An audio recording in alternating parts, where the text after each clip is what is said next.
Imagine yourself opening up your own restaurant. You have all the proper equipment in place, the necessary legal requirements, and food that is ready to be sold. The day comes that you are ready to open your doors to the public, and you hope for the best.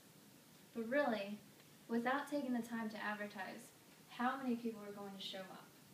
Without proper exposure, you are not going to get the response that you should be hoping for right off the bat. This is where social media comes into play.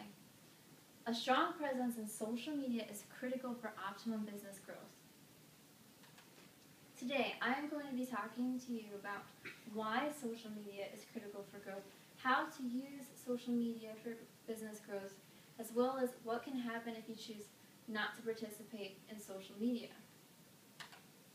To begin with, social media gives you a lot of exposure. According to marketing.yale.com, word of mouth is the most powerful force of discovery, and social media is nothing more than word of mouth amplified. You are going to reach a further range and a wider variety of people through social networks. According to thesocialskinny.com, 79% of online shoppers use 50% of their online shopping time to research products. Being a part of social media, you are going to get customer feedback. Positive customer feedback will draw in more customers. Constructive criticism is good for you to read because then you are aware of more customer needs. On the flip side, it is also good to know about negative feedback because then you can take the steps towards damage control and possibly gain back a lost customer. According to TopDogSocialMedia.com, 83% of people who complained on Twitter loved the response from businesses who made the effort. According to SBA.gov, social media also lets you have a relationship with existing and potential customers. You are then not just some anonymous business owner. Using your personal voice on social media makes your business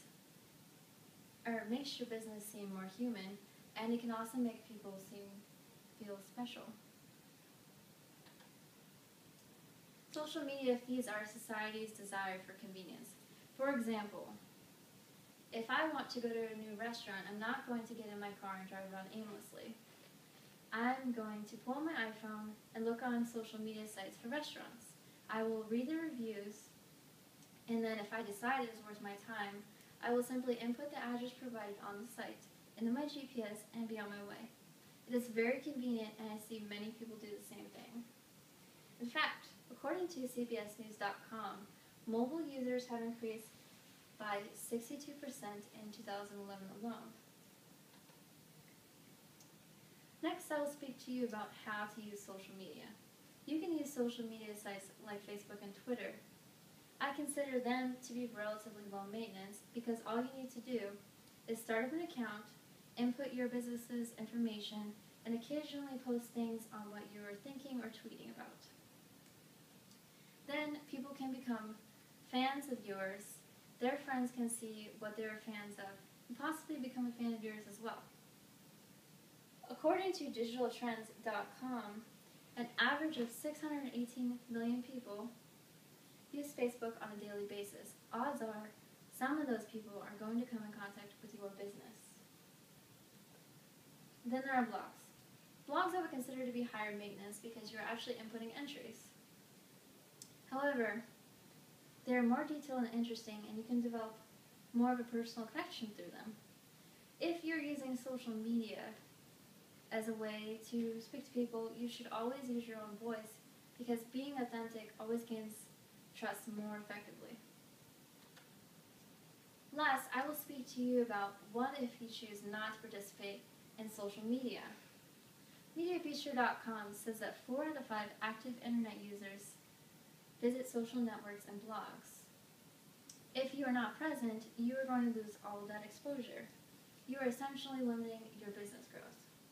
Then you will also be aware of negative feedback, or any feedback for that matter, But if it is negative, you will not be able to do any sort of damage control, and you may lose customers. You may also lose customers through the sheer inconvenience of not being on a social network, and people may not be able to find you as easily.